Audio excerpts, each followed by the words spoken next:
Welcome again. Previous lecture पे बात हुई थी इक्विवेलेंस रिलेशन की। तो हमने बात करी थी कि इक्विवेलेंस रिलेशन पर बेस्ड हम कुछ क्वेश्चंस डिस्कस करेंगे। चलिए, पहला क्वेश्चन है यहाँ पर, let R be a relation on the set of all lines in a plane defined by L1 L2 ordered pair L1 L2 is an element of R if and only if line L1 is parallel to line L2 show that R is an equivalence relation. अच्छा, हमारी बात हुई थी equivalence relation की। Equivalence relation कौन सा relation होता है? हमने कहा था जो रिफ्लेक्सिव भी हो, सिमेट्रिक भी हो, साथ ही साथ ट्रांजिटिव भी हो, उस रिलेशन को हम इक्विवेलेंस रिलेशन कहते हैं। चलिए, इक्विवेलेंस रिलेशन के बारे में तो हम जान गए। इसका मतलब है कि ये जो हमें रिलेशन वाला सेट दिया हुआ है ना, इस सेट को हमने क्या दिखाना है कि ये रिफ्लेक्सिव भी है, सिमेट्रिक भी है, ट्रांजिटिव भी है। प्रूफ करने वाली बात हो रही है, तो हमें प्रूफ करना के लिए हमारे पास इजी है कि हमें रिफ्लेक्सिव दिखाना है, सिमेट्रिक दिखाना है, ट्रांजिटिव दिखाना है इसको। चलिए, बात करते हैं अपना मेरा रियल नंबर कैसा सेट है। मैं इसको सेट वेक्टर फॉर्म में लिख देती हूँ क्योंकि हमने अभी तक उसी में देखी है बात। तो हमें set of order pair L1 L2 इस तरीके से ढूंढने हैं such that L1 is parallel to L2। यही तो बात हो रही है, ठीक है। Where L1 L2 are the elements in a plane, जो भी है प्लेन की बात हो रही है। एक प्लेन में जितनी भी लाइंस खींची जा सकती है, हम सारी लाइंस के बारे में बात कर रहे हैं। हमें पता है कि एक प्लेन किन से बना है, इनफाइनाइट लाइन से मिलकर बना हुआ होता है। तो हमने उन्हीं के बारे में बात करनी है। हमारा रियल नंबर जो रिलेशन का सेट है वो है set of order pair L1 L2 such that L1 is parallel to L2। बात करते हैं इक्विवेलेंस रिलेशन को प्रूफ करने के लिए। सबसे पहली बात आएगी रिफ्लेक्सिविटी पे। चलिए, रिफ्लेक्सिव है या नहीं है? रिफ्लेक्सिव होने के लिए हमारे पास सारे ऑर्डर डबलेट्स मौजूद होने चाहिए, ऐसे ऑर्डर पेयर्स मौजूद होने चाहिए जिनमें कि वो जो कि डबलेट्स होते हों। तो हम बात करते हैं L1 L2 की। L1 L2, if L1 L2 is an element of R, इसका मतलब क्या हुआ? If L1 L2 is an element of L1 L1 sorry L1 L1 is an element of R, इसका मतलब क्या हुआ कि L1 is parallel to L1। कोई भी लाइन अपने पैरेलल होती है, कोई लाइन है वो अपने पैरेलल तो होगी, तो हम कहेंगे L1 is parallel to L1 is true. ठीक हो गया, सो इट इज रिफ्लेक्सिव।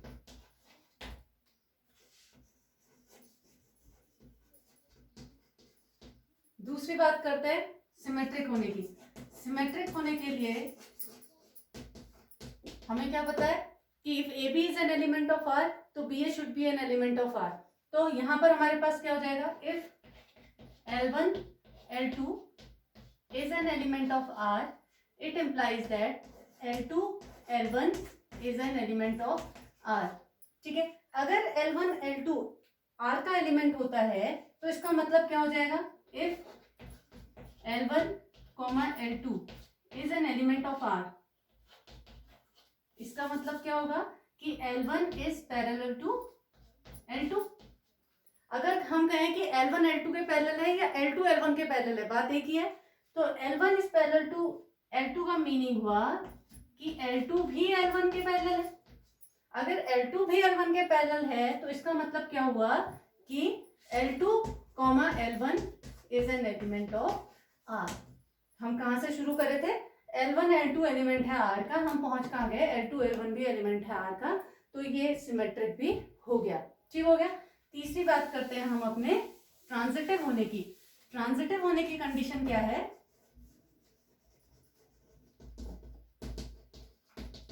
क्या होना चाहिए? If L1 L2 are the elements of R and L2 L3 is also an element of R, हमें क्या दिखाना है कि L1 L3 must be an element of R where L1 L2 L3 are the lines of the plane। ठीक हो गया।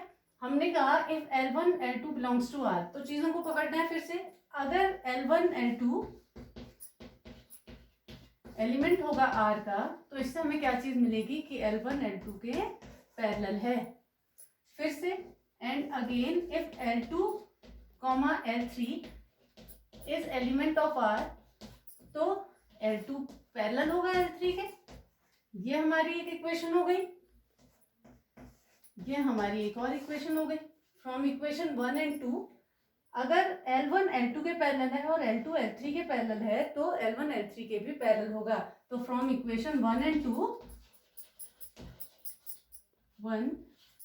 2 L1 must be parallel to L3। L1 को L3 के पैरेलल होना चाहिए और अगर L1 L3 के पैरेलल होगा तो it implies that L1 L3 is the element of R। आगे बात समझ में? हमने शुरू कहाँ से की थी?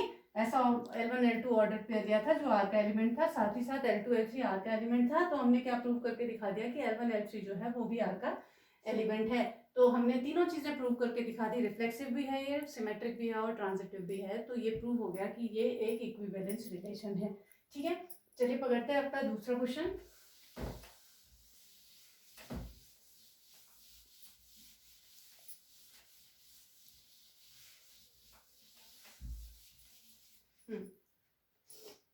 Show that the relation R defined on the set A of all triangles. R defined on the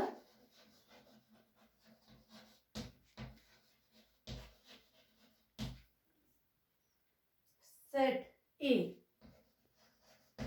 of all triangles. ध्यान दीजिएगा,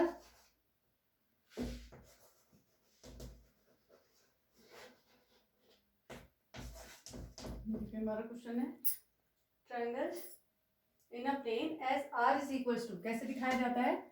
R is equals to set of ordered pair T1 T2 such that T1 is similar to T2. T1 is similar to T2.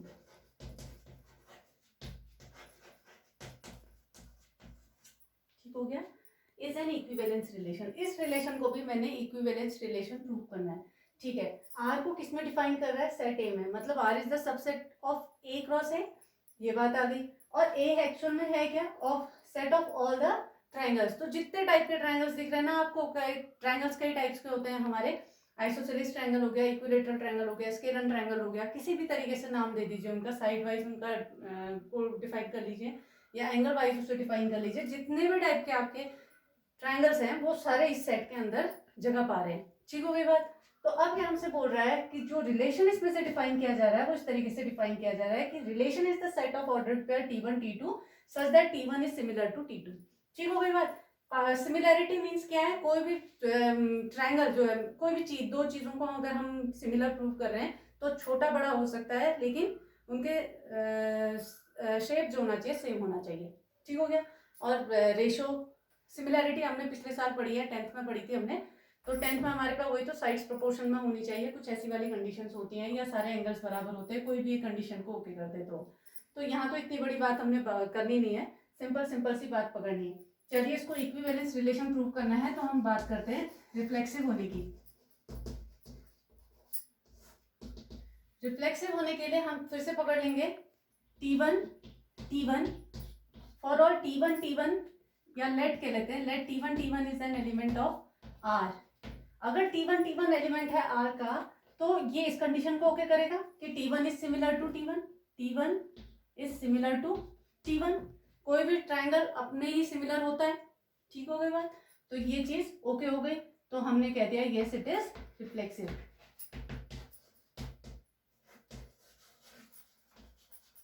ठीक हो गई। अगली बात करते हैं symmetric होने की। सिमेट्रिक होने के लिए हमारे पास क्या बात आ गई कि अगर T1 T2 के सिमिलर होगा तो T2 भी T1 के सिमिलर होगी बात। तो T1 T2 is an element of R। It implies that T2 T1 is also an element of R। अगर T1 T2 एलिमेंट है R का, इसका मतलब है कि T1 इफ लिख देते हैं यहाँ पर, T1 T2 is an element of R। इससे हमें क्या मिलेगा? T1 is similar to T2। ठीक हो गई बात? इसी को हम क्या लिख सकते हैं? अगर T1 T2 के सिमिलर है तो T2 भी तो T1 के सिमिलर है। इससे हम क्या लिख सकते हैं कि T2 is also similar to T1। इससे हमें क्या मिल गया कि T2 T1 is an element of R। कहाँ से शुरुआत करी थी जी? T1 T2 को पकड़ के चले थे R का एलिमेंट, कहाँ पहुंच गए? T2 T1 को R का एलिमेंट दिखा दिया, जो कि हमारी नीड थी। तो ये सिमेट्रिक भी हो गया, सिमेट्रिक भी ओके हो गई ये बात। ठीक है, अगली बात करते हैं हमारे ट्रांजिटिव होने की। ट्रांजिटिव